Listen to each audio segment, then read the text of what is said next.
Good morning, good afternoon, good evening, whatever time you guys are viewing this Global Nerds podcast. I am your host, Darrell, joined by Ty, Mark, Crispy, and our special guest, the music genius himself, man, Mr. Ron. How are you, man? I'm doing great. How are you guys doing? Feeling Pretty good. fantastic, man. Oh, come Out on. Be here more in LA. enthusiastic than that. We in LA, man. You know, it's doom and gloom out You here. know, doom and gloom and rain and pain. That's Slip it. and That's slide. it. Man, we appreciate you being here and joining us today, especially with a whole bunch of news coming out about Power Rangers because, I was introduced to you through Power Rangers music. So how do you feel about Power Rangers technically almost coming to an end and all that? Like, how do you feel about it? For me, it was nice to get called back. I was shocked when they did it. It was, I think it was last July when they contacted me, June or July. And I just said, yeah, hell yeah, I'm in. And then just kept waiting for it to show up. I got it around December 12th. Okay. And then worked on it 5 weeks straight. I took off Christmas Eve and New Year's Eve, but just blasted through day and night on it because it's a very different beast than the old days. Yeah. Tonally. That's a build up. It is. Yeah, it is. It's very different. So do you feel it's more rewarding to score this project than it was the past Power Ranger seasons because it's not so episodic? It's more of like a film or a conclusion. Yeah. I mean, if it's only this one and if that's it, then it's kind of cool. It's come full circle for me. So to be there at the beginning and possibly at the end, but who knows when it'll end? As long as that franchise keeps generating cash. Revenue. Yeah. Mm-hmm. That's not how I look at things, but I mean, that's really what it comes down to. It's the bean counters always. But it was super fun to do. It was really fun. It was great to pull up those guitar sounds and, get them even a little punchier and get, and it was complicated. It's like for a slightly older audience, and it's got a lot of depth. It's very different than it ever was. Okay. You're like the third person to say that, specifically that you can't say it, out in the open. So I'm super excited that it's aging up. Yeah. Yeah. And that could be a whole new market for it, possibly. I mean, it's not for, they're not aiming at 20 to 40-year-olds like Marvel, but they're definitely up their game here quite a bit. Yeah. It's about time for Power Ranger to evolve to a slightly older audience. I don't want to see it as like John Wick, but more serious tones, I guess I would want to see it. Yeah, I mean, like if you remember, I'd done a trailer for something called Shattered Grid. Yep. That was really, and that was a direction that I certainly felt the show should start going. Yeah. So maybe, who knows? Future holds. I mean, if you got to step out for Netflix and watching and support it. Yeah. You got to, yeah. So we should expect something like darker and edgier from the opening and what's coming in general, right? Yeah. Sweet. Yeah. But not terribly dark. Okay. That's good. I mean, I'm not even sure if it would be, if Power Rangers was always G, then this might be PG, but it wouldn't be PG-13. Right.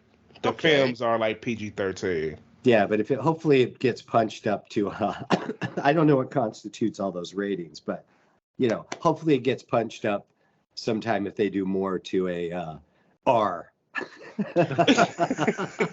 Those are the days. That's the dream. Hey, Netflix love rated R, so we may get it in the future, hopefully. Yeah, maybe. We'll see. Yeah, it's be interesting. Yeah, it's nice to know that at least Power Rangers is still going to have the heart that's always made it special. Yeah. Oh, it absolutely has that. Yeah. Yeah. There's plenty of that. It's not too far. It's just far enough. They did a great job. The writers did a great job. Sweet. So I'm kind of curious because obviously you've said that it's a lot more mature type thing right now. Was that your decision, or did Hasbro say, "Hey, just make it a little bit more edgier, a bit more darker for us, please"? Or did they just go, "You have full creative control. You do what you want to do"? They had temped in a score for parts of it, which were really, as the producer and I agreed, about half of what they temped in was as appropriate as you could be, just finding a piece of music and dropping it in. So it was good for that. And then I remember we had about a 3-hour meeting and made 6 or 8 pages of notes of what he was looking for where. Yeah. So, and that was all fine. Yeah. And referring to those notes constantly, because I wrote down some of the timings wrong. And I'm like, oh shit, did he mean here? That actually reminds me of a question I was going to ask you. So I know you've had a long history at Saban, man. Like, you've been developing scores, co-writing themes for so many other smaller shows. I know one of the ones you worked on was actually the theme for the animated Xmen series. Sure. Love that one, by the way. That one's iconic.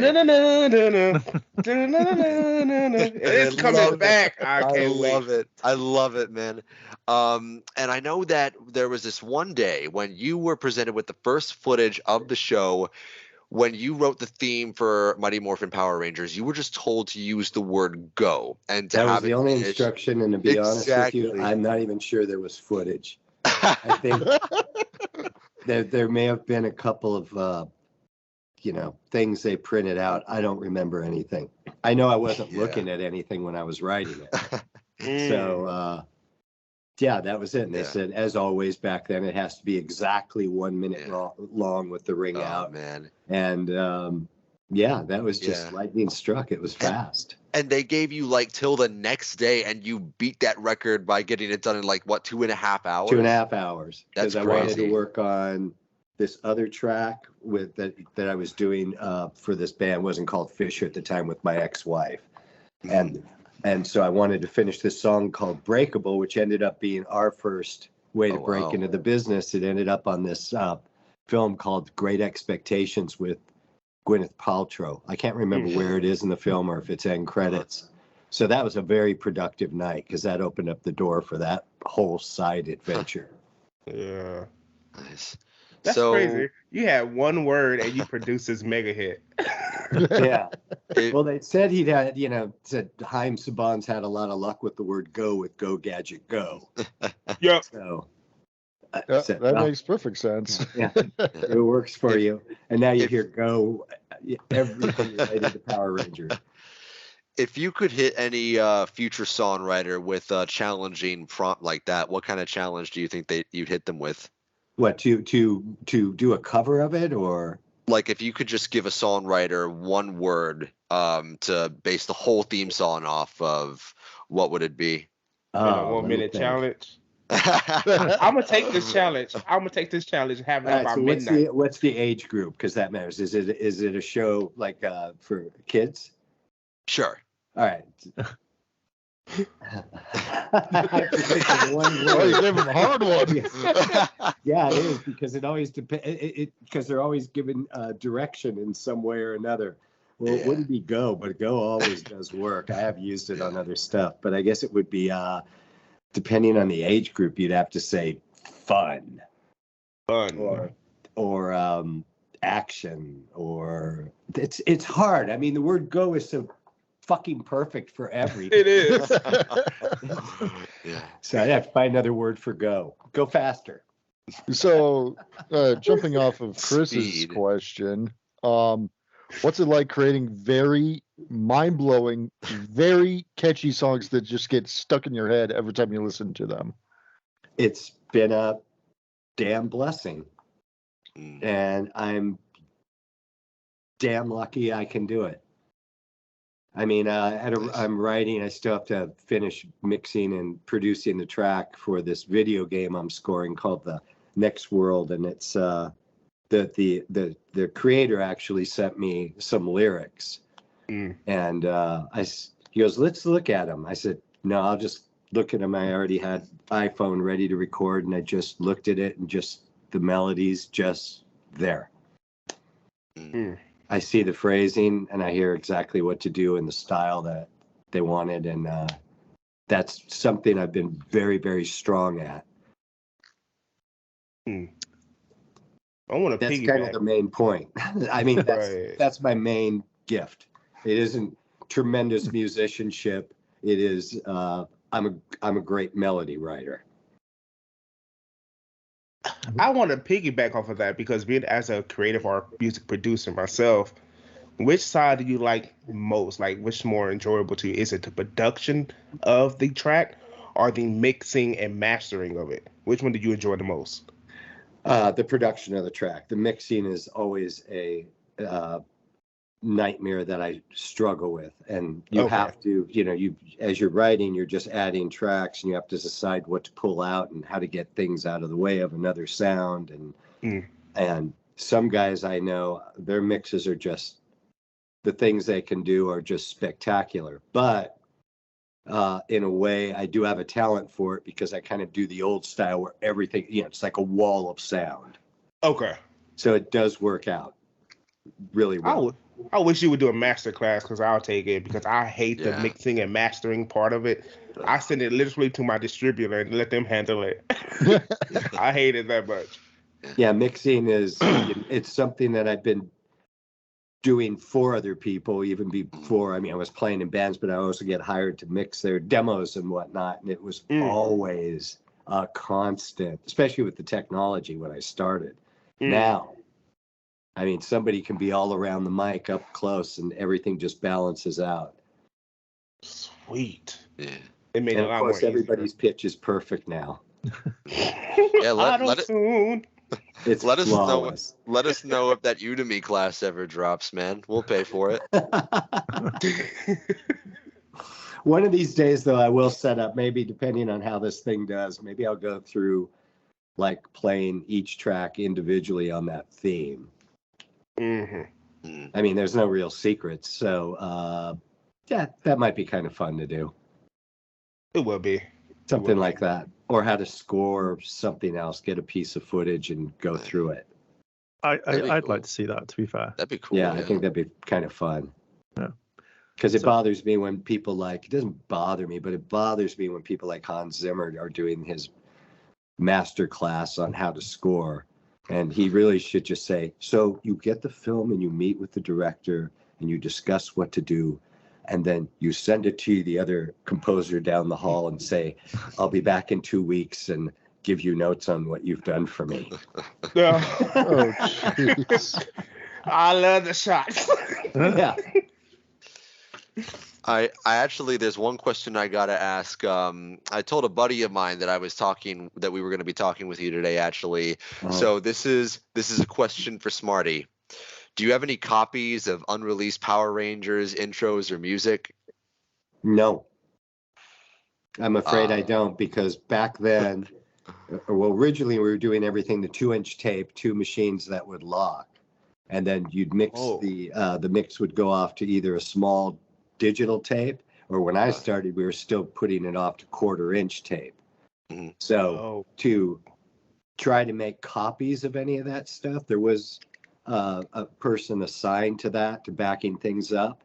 But I mean, there was no way I could say, can you make me a copy? He would have said, of course I can't.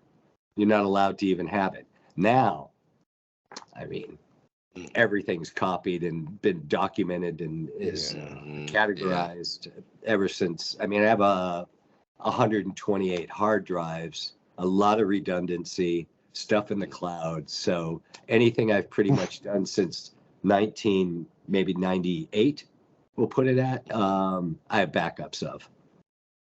Unfortunately, prior to that, I don't have that stuff. Well, that just kind of answers why we never got like a full Power Rangers series album out. So yeah, that score is cool. locked to picture, and that's all there is to it. That's all that remains. Because somebody for Shattered Grid, he was trying to find a few pieces of footage here and there that that he could pop into it. And he said that there's no way to separate the tracks. They had to pay somebody to try to get the music away from the dialogue. They're gone. They were gone when Disney bought it. I heard they were intentionally destroyed. Yeah. And I think, but maybe not. I don't know. It sounds like it would have been, especially if they wanted to end the Power Rangers during the Disney era. Yeah. That's usually what Disney does. They lock it in a vault and we never see it again. But I mean, that just opens up for you to create all the music again. Oh, Hasbro, hire him. Come on now. Yeah. Well, it'd be good to if they keep doing the series. If this gets a spin-off, or not a spin-off, but goes to series or anything else, who knows? Or if they change it up, it's hard to know. Especially so early. I mean, but if we show up and the numbers are there, fans, non-fans, we have to show up for once and always, because that's the only way we can possibly get more. Yeah, and if the score gets a lot of traction and comments, then certainly Hasbro will take notice. Yeah. And who knows, maybe the Xmen 97 people will take notice. See, I was going to ask that one, because obviously with Xmen 97 coming back out, like, were you asked to come back at all, or are they just going to reuse the stuff? Not a soul. I have not heard a word. I have called people I know that know people at Marvel. It's just zero, zippo, nothing. Yeah, that's breaking my heart, because is it too early where they would ask you to come in to score the footage? I think it would be about now, if they're thinking about releasing it later this year. Yeah. Or was it supposed to be I think it's the beginning of fall of this year. So now would be about the time they would just at least have said, are you interested, or we're interested, or whatever. But I know plenty of people at Disney, but Marvel's running the show on this. So I'm sure it'll be great. And I know they're using the original theme. Yeah. So that's nice. So at least they're doing that part. But, they have, that is I think that's a lot more difficult than trying to do a different kind of Power Rangers story, because X-Men is so based on the comic book. And so it's going to be hard to go back in time without it looking completely different. Plus, that stuff was all hand drawn. I mean, it was done in Taiwan. The producers would go off, and I saw a picture once. It's just a room full of women, all dressed in white, just hundreds of them, just animating each cell for that thing, each little drawing. Wow. So quite, and now I'm sure it's some guys sitting at home doing stuff on their computer, of course. It was streamlined and make it more easier, but now it's funny to hear that and know that Marvel and Disney's giving these visual effects artists hell for their movies. Yeah. Just imagine like 600 people, like, you got 10 minutes to put out this whole scene. Yeah, and that's a whole different thing. The Hasbro machine was pretty focused. The group working on the show were the ones that made notes when I finished it, and then they wanted a few changes, which were literally I did in a couple hours. It was so minimal, which was great. But the Disney Hasbro machine over something like X-Men is going to probably have 50 people all trying with their comments, and it's going to be a lot more difficult for whoever's working on any part of it. Right. Yeah. They have a formidable task ahead of them. Does anybody know how many episodes they're doing? No. No idea. Yeah. I'm guessing it might be what industry standard at the moment might be. If it does really well, they'll probably greenlight it, or they maybe have already greenlit for a season 2, because most of the time that they just do that, they go like, yeah, it's fine. So it could be maybe 12 to 24 episodes, maybe something like that.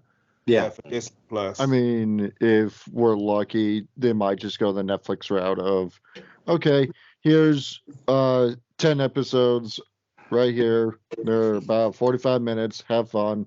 That's what I don't want to happen on Disney Plus. The weekly drops, it kind of works for some of their shows like She-Hulk and things like that. But for an animated show, I think it'll work better if it's a whole season drop at once. I based honestly on audience. I honestly think that a weekly drop would be better, at least from a business perspective, because I mean, not only does it keep people attached to the platform for longer, but I mean, like even for audiences, I would have a lot of fun just talking about each episode one at a time, week by week, and then having another episode to look forward to talk about then. I agree with you. Yeah. Just release it at like 9 a.m. on a Saturday morning and you're golden. There you Gotta live the good old days with cereal. So now we know they're Absolutely. going to completely screw it up. Yeah. They're going to do 4. They'll come out There you on go. the same day. There you go. And Mm-hmm. then they'll say, shit, we got to do another 20 now.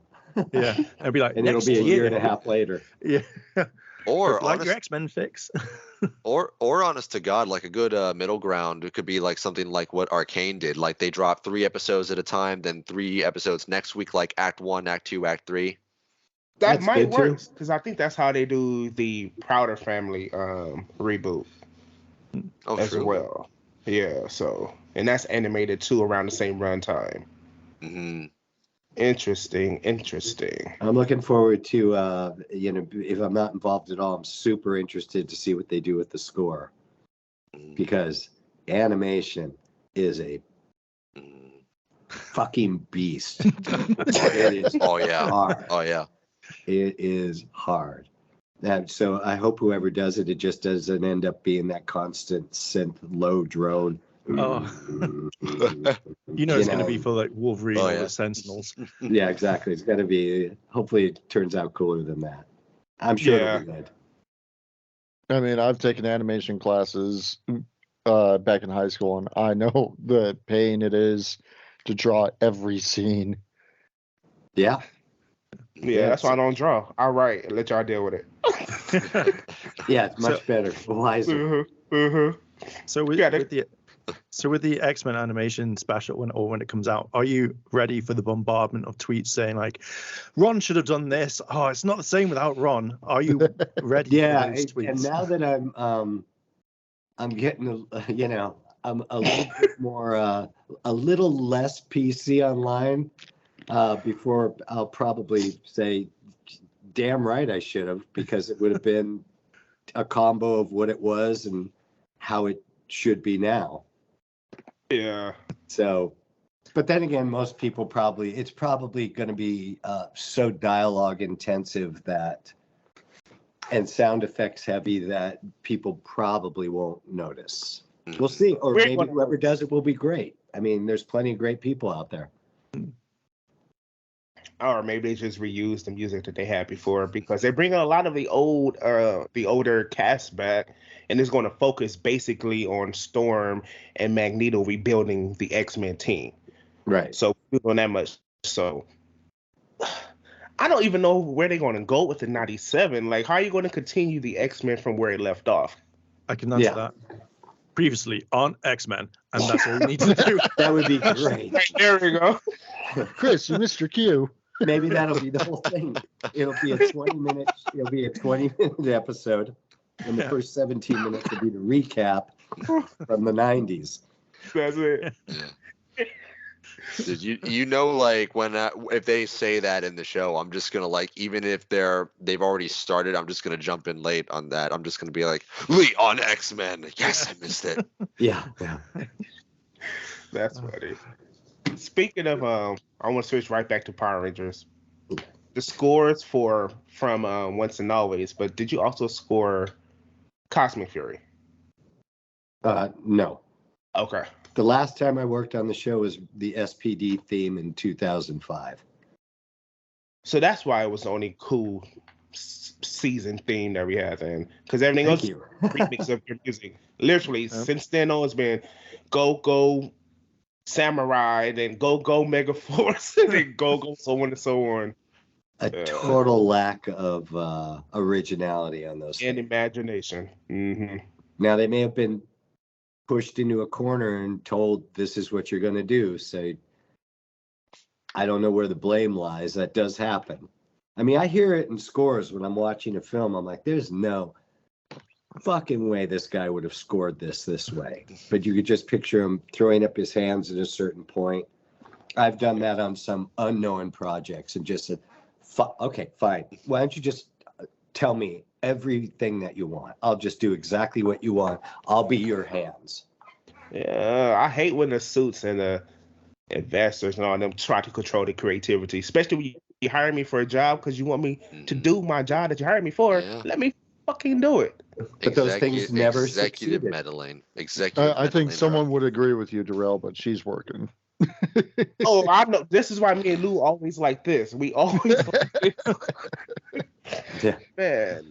But ultimately, those times, the more control they've exerted over anything I've done, the less successful the show's been. Oh yeah. Yeah, It's I mean, just an interesting fact. I'm not saying it's because I have the brilliant thing. It's just it represents that there's a group of people trying to control the writer too much and the animator too much or whatever, the actors too much. Everything is just so micromanaged that it becomes kind of vanilla and boring. boom, exactly. Because everybody loses their oomph. They just wake up the next day and go, I wonder, well, what do you want me to do today? Micromanaging is just never good. It's never good. It never works. No. You hire people to do what they do. Oh yeah. And that's something I wasn't even aware of till God knows how many decades ago. I think I was reading on something up on Spielberg, who hires the cinematographer because he loves it. Yeah, he's there working with them, but it's a discussion. It's not an order all the time. So, and you've got to hire great people to do what they do. Okay, I have a question for you because for myself trying to get into creating scores like that for like smaller films and stuff, do you create your own contractual obligations for per se Marvel? Say, okay, we want you to score the next movie. Can you put in your own stipulations like I want creative control over here or over there, or you just have to do exactly what they say? Yeah, I'll tell you exactly the note you would get back from the lawyer. If you're like, thank you very much for your time, Mr. Wasserman. Right. Because it's like, The okay, only thing I ever do is I've gone through and redlined errors. Okay. That, because the contracts are all basically the same. Right. You're doing this, you're going to own this part of it. We as in television and film, we're taking the publishing. We own all rights throughout perpetuity. You can't discuss it with anybody. You can never release it. I mean, it's very, very binding. Yeah. And if somebody sues us because they thought you plagiarized something, you're responsible for it. We are not. You hold us free of all liability. I mean, they're very much in a company's favor. Right. Okay. Go ahead. I guess But without mistakes. I guess that brings up an interesting question about since there was Mighty Morphin Power Rangers soundtrack sort of that came out. What do you think about the Redux that popped up? Was that your doing or was that? Oh yeah, that was me. I wanted to see, I had some free time and I wanted to see if I could still hit those high notes on the theme because I hadn't really sung. I'd done some stuff, but I hadn't really sung with that intensity since SPD. So it was just kind of an experiment. So I banged out a verse and a chorus and recorded myself and went, I sound the same. Okay, I'm going to recut the theme for fun. I did that and then I went, well, back in the day, the Rock Adventure album was going to be only songs. But since the music was being blamed by so many parents for causing their kids to be violent, they had me dumb it down. They gave me a ton of I remember hours of dialogue and said, just put in some dialogue over it to soften it up. Okay. And so Redux was finally my way of saying, well, you don't even have the master to the old stuff. So I'm just going to do the songs. Sweet. Yeah, it was just fun. And I really got into it. It was really, some points it was pretty difficult to ape exactly what I had done. The only thing that really changed up were the guitar solos. Okay. Because some of those were done piece by piece on the fly with guitar players. Like, just play. Like, I love that first 2 measures. Okay, let's do another take. And then I would just comp them together. We were still on tape. So you just punch in, you take a bit here, you take a measure there. So they actually play those things. I wasn't going to put anybody through the hell of learning them. Plus, that was the one thing I wanted to show was different, because so many people thought, what the hell is this? It's just the original stuff remastered. And I said, well, put them up against each other. They're the same tempo, same key, and then you'll hear it's complete different. There's a lot of stuff that's different. I'm excited now. I mean, the 30th anniversary is coming up. I know we can't say nothing, but I'm excited. It's mind-boggling to me. It definitely feels like it was a long time ago. I hate the math. 30 years. I hate that. So I have a question since we talked about the music, because I actually still own the Rock Adventure, which was one of my first kind of albums when I was a kid and absolutely loved it. If Hasbro gave the green light and just release the music, will we get a Rock Adventure 2 or Redux 2, which would have all the score from the Once and Always? Well, I'm going to, after it comes out and after I see what's going on with comments and whatnot, I think they will be more than happy, because everything's named, everything's sequenced, everything is separated. So it really would be as simple as having them come up with the artwork for it, or just saying use the logo for the new show and releasing it. Yes. So I do plan to ask him, because there's I like a lot of it. A lot of it is worthy of being released and be fun to do.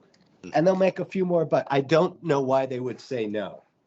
Yeah, because that's one thing with all like the morph music, and that's one thing, well, with all music from Power Rangers, is I've never known why they've not released this as like an album. Like if you had the SPD album, it had all the tracks from that one.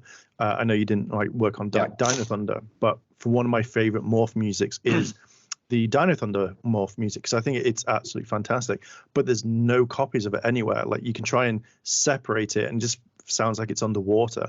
But if they like say if you release this like the Once and Always like score, I think people would buy it straight away. They would literally just be throwing money, especially the hardcore fans. Yeah. I reckon it would be like on iTunes chart or wherever you decide to release it. We'd just be like, "There's our money," just throwing it at the screen.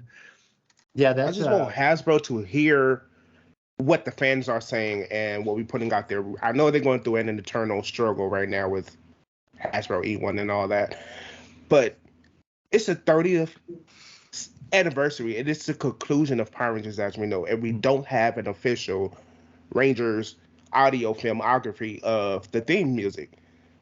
You're literally here, you know what I mean? Like, you're still able and capable to do this music. Why aren't they reaching out to you to produce the tracks? I mean, we don't have it. It's not that they could release them. I don't understand the business. If y'all really want money, because that's what it's all about, money.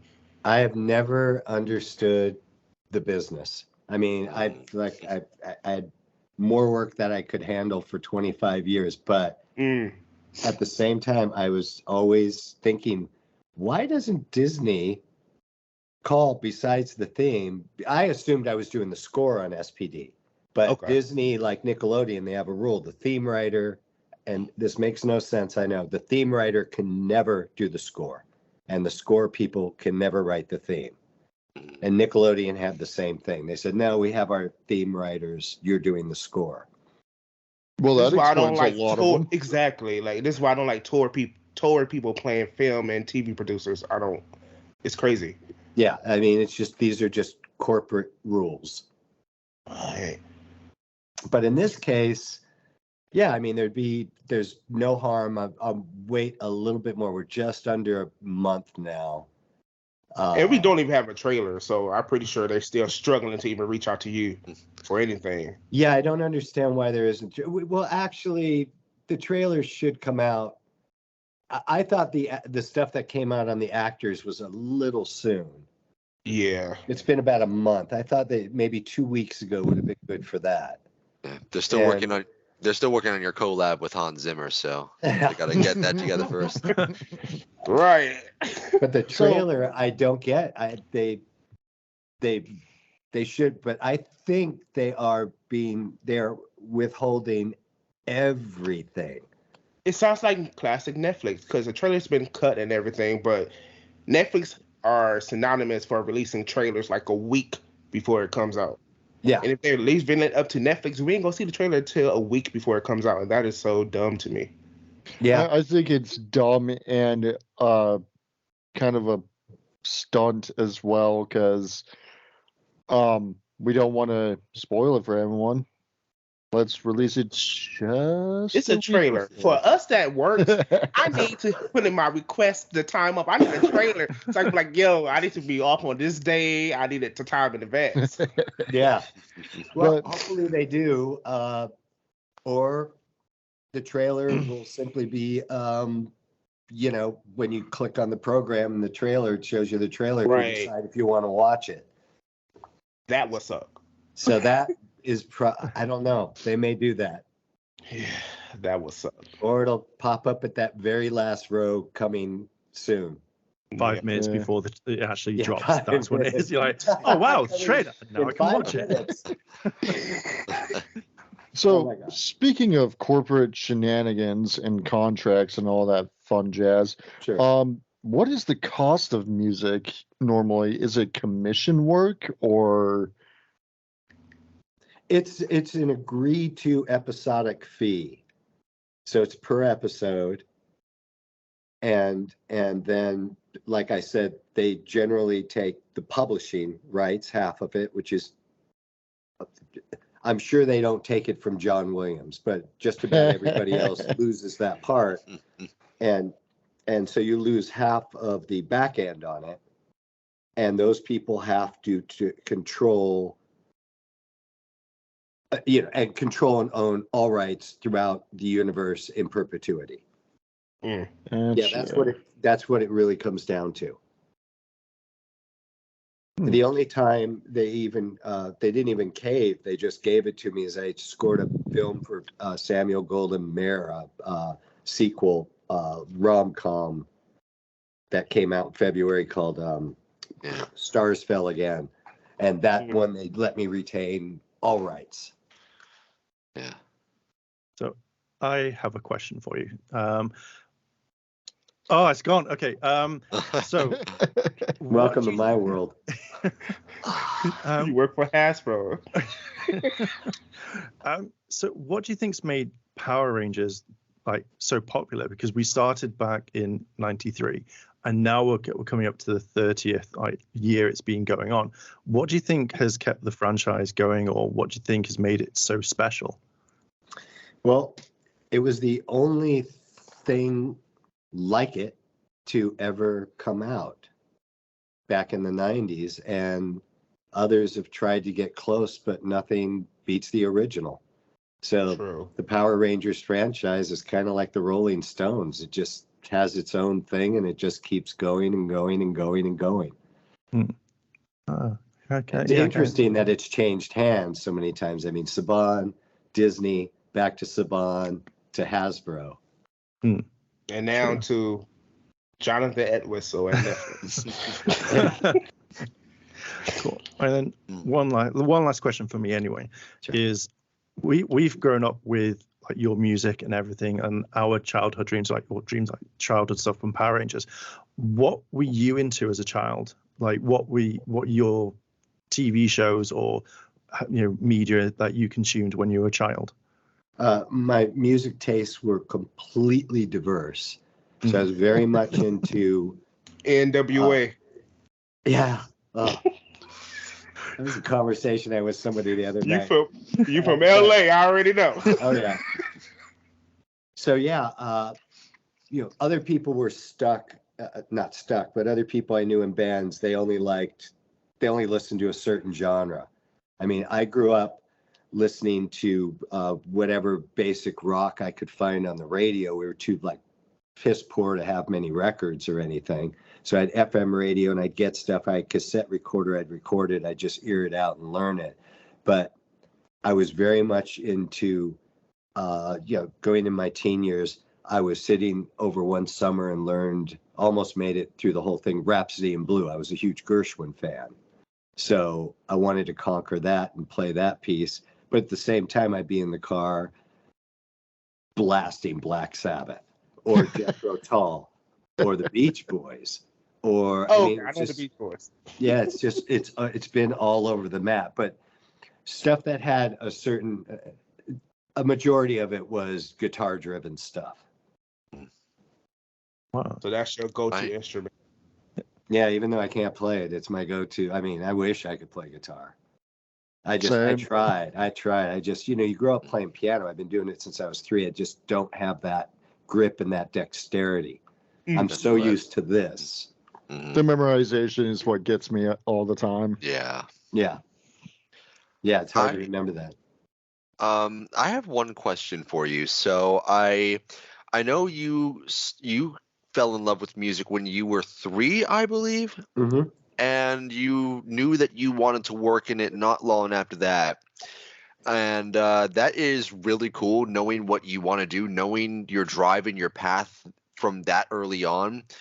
For anybody who's still trying to find their creative path or what they want to do in the space, do you have any advice for them at all? Everybody has something that they either believe or dream about or would rather be doing when they're young. They're sitting in school and they're thinking, God, it would be so much better. I was very much into photography too. So it was a toss-up between the two because I knew nothing about the music business and nobody in it. And photographer seemed like, well, if I'm good at that, I could at least, there's a job at a newspaper or something. But everybody's got something they're passionate about, something that they enjoy doing in their free time or wish they could do. And that's that little part of your gut that's letting you know what you probably should focus on and pursue. Because if you can make a living at it, they say you'll never work again. It's still work, but it's a lot better than being stuck in something you despise. Oh, yeah. Everybody's got a talent. Well said. Well said. Yeah. With that being said, we really appreciate that advice. And you being here and just sharing your time and your experiences and being transparent with us here. Always. We really appreciate you. We really do appreciate you. Definitely. We want to give you your flowers here because you've been in this business and industry for a long time. Yeah. So we appreciate you. Yeah, and it's the industry is growing in kind of a beautiful way. There's a lot of stuff. There's a lot of great stuff. The technology has made, stuff that would have looked average at best pretty spectacular now. So I like where it's at. Oh, yeah. Yeah. Plus, I like no commercials. Oh, no, I love commercials. I miss the jingles. Yeah, well, I did a lot of them, and then that business just got very cheap as well, but it's kind of funny. It's just the way that business goes. But the first time I really watched commercials in quite a while was the Super Bowl, and I'm like, nothing's changed. They're still paying all this money and trying to be funny about selling me a cheese puff, and it's still, they've not, some of them were really quite brilliant. They should have had Rihanna eating some cheese puffs. The one with the guys from Breaking Bad, that was my favorite commercial on there. I think it was Cheetos. Yeah, I know that one. But yeah, it's I don't understand what they're thinking. Yeah. Paying that much. Super Bowl, I get it. But on average, and the networks have more and more and more and more commercials during the show and product placement because they are going broke because they have too many restrictions. They can't keep up with the Netflix and Amazon Prime and Disney and Paramount. Mm-hmm. Okay. So sorry. I got a message. Same, My mind same. says, like a little deer. But we appreciate you here. You Yeah, are man. definitely welcome back anytime to chat about whatever you want to, because I would Cool. love to pick your brain, especially about the creation part of music Sure. and things like that. Sure. But with Yeah, that that'd be a being great conversation said, to have. yes. Oh, you wanted to say something real quick? Oh, I was just gonna do the ending note whenever we close out the recording. Go ahead, close out. Let's go. Let's do our classic ending. Bye. Bye.